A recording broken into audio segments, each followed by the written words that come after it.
একটা প্রশ্নের উত্তর দাও রাম। তুমি তো নারীকে প্রহারের বিরুদ্ধে, তাহলে তারকা বধে কি করে রাজি হলে?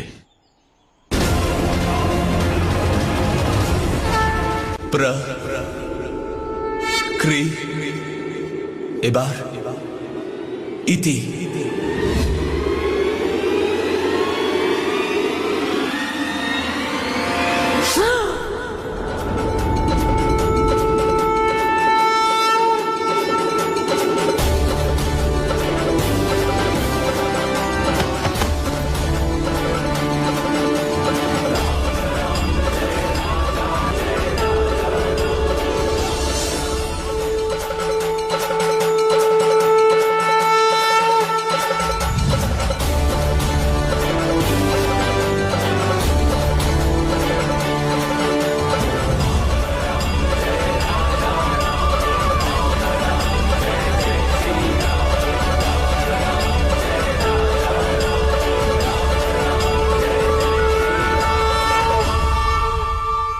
মনের মধ্যে থাকা ভয় নিয়ে কখনো পিছিয়ে যেও না, বরং হৃদয়ে নবীন স্বপ্নের আশা নিয়ে সর্বদা সামনে এগিয়ে যাবে।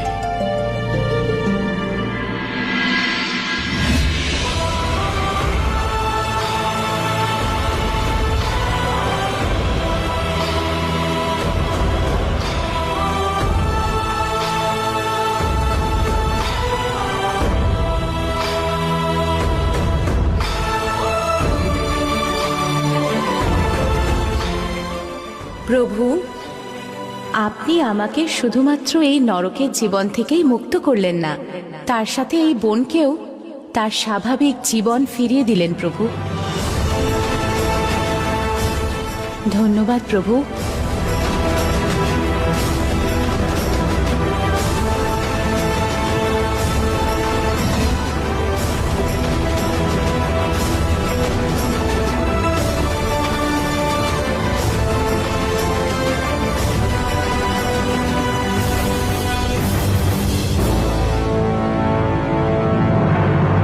একটা প্রশ্নের উত্তর দাও রাম। তুমি তো নারীকে প্রহারের বিরুদ্ধে, তাহলে তারকা বধে কি করে রাজি হলে? নারী কেবল শরীর নয় ঋষিবর, সে একটা ভাব, একটা মনস্থিতি, শক্তি আর সম্ভাবনা। যদি প্রগতির দিকে অগ্রসর হয় তবে সে দেবী, আর পথভ্রষ্ট হয়ে সে যদি সর্বনাশ করে তবে সে রাক্ষসী।